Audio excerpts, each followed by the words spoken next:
Bonjour à tous et bienvenue au ranch. Aujourd'hui une petite vidéo sur les panneaux solaires. Je refais une petite vidéo sur les panneaux solaires pour vous expliquer un peu plus le prix à peu près que ça peut coûter si on le monte bien sûr soi-même. Sinon on pond dans des prix à 15 000 € et je pense qu'il y a beaucoup d'arnaques dans ce monde-là. Donc voilà, le prix des panneaux solaires. Moi je l'ai acheté sur le kit discount. Bon après voilà, j'en suis content personnellement. Les panneaux marchent bien, l'onduleur marche bien et j'ai pas de problème. Et puis aussi une petite vidéo sur la voiture électrique. Donc c'est juste vraiment pour aider les gens qui sont encore indécis sur la voiture électrique. Et le nombre de kilomètres qu'on peut faire avec une voiture et comment et s'il est possible de charger cette voiture avec des panneaux solaires. Voilà, donc tout de suite on y va et je vous fais faire un petit tour. Donc voilà, pour une bonne installation il faut un onduleur. Donc voilà, ici on a les 4 batteries en série, ce qui fait 1, 2, 3, 4 x 12, 48 volts. Voilà, moi j'ai un onduleur qui fait 48 volts.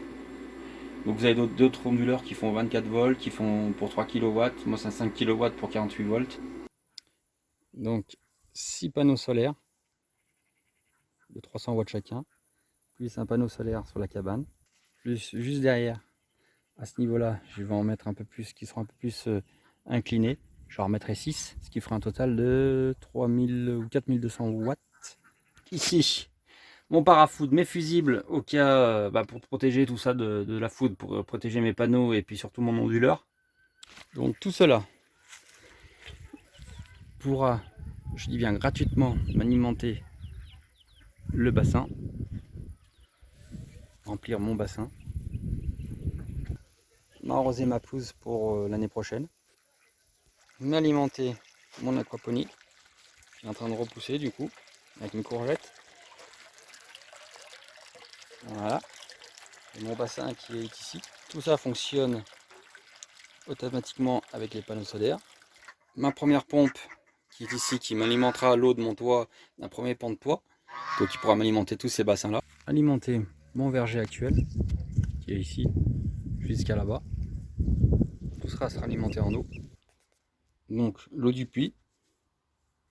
On arrive à l'onduleur, donc on peut voir que actuellement il y a 400, allez, on va dire ça bouge un peu parce que je pense qu'il y a plusieurs chauffages et la couveuse qui tourne dessus.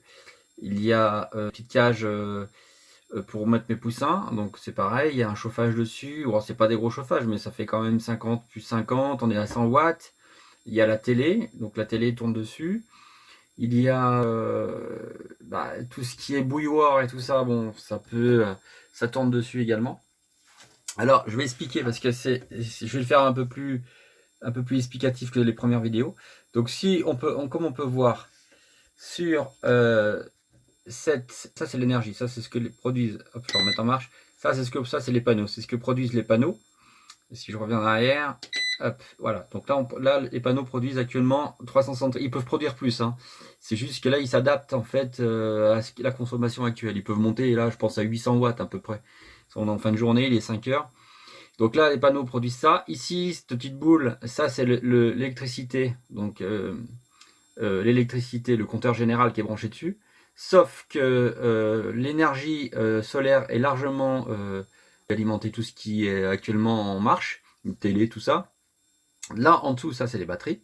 Donc les batteries, elles vont gérer occasionnellement, si je coupe le disjoncteur, elles vont prendre le relais et elles vont pouvoir assurer. Actuellement, elles peuvent assurer pratiquement toute une nuit si j'ai une coupure électrique. Par contre, si je mets dessus les chauffages et tout ça, il y en a pas pour longtemps. En une heure, c'est déchargé. Et donc après, on arrive, et ça, c'est ce que, si on peut voir, voilà, là, on est à 25-100%. Donc là c'est la capacité. Ça, c'est la capacité que mon onduleur peut fournir.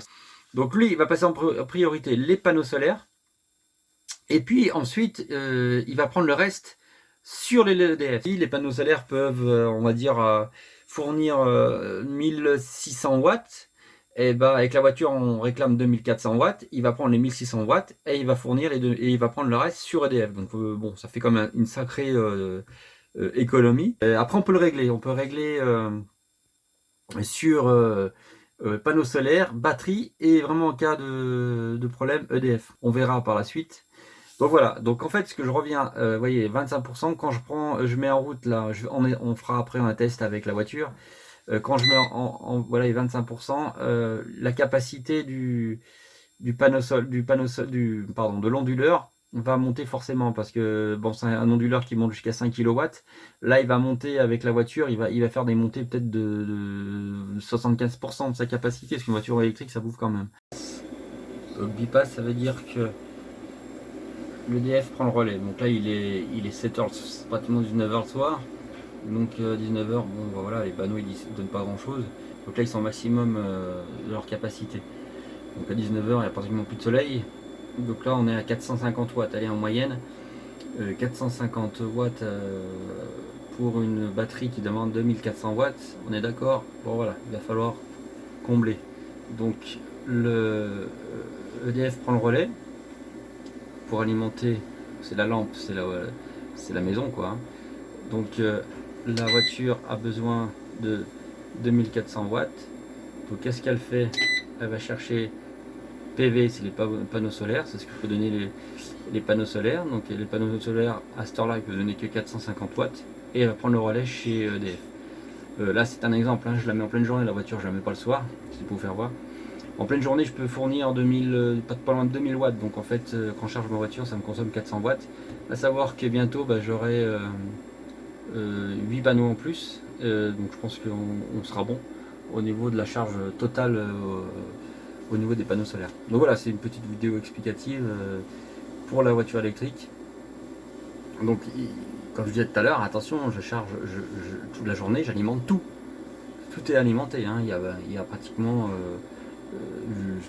bon, même la bouilloire actuellement est alimentée par les panneaux solaires. Donc même quand je mets un coup de bouilloire et puis qu'il y a besoin d'une haute densité, enfin beaucoup de watts, je peux jouer avec mes panneaux, avec mes batteries, qui elles vont suivre largement la capacité de la bouilloire. Mais bon, ce que je vous disais, une bouilloire qui chauffe 2 minutes, c'est pas ce qui va gêner, changer grand chose au niveau de la consommation EDF. Donc voilà pour la petite explication sur l'onduleur.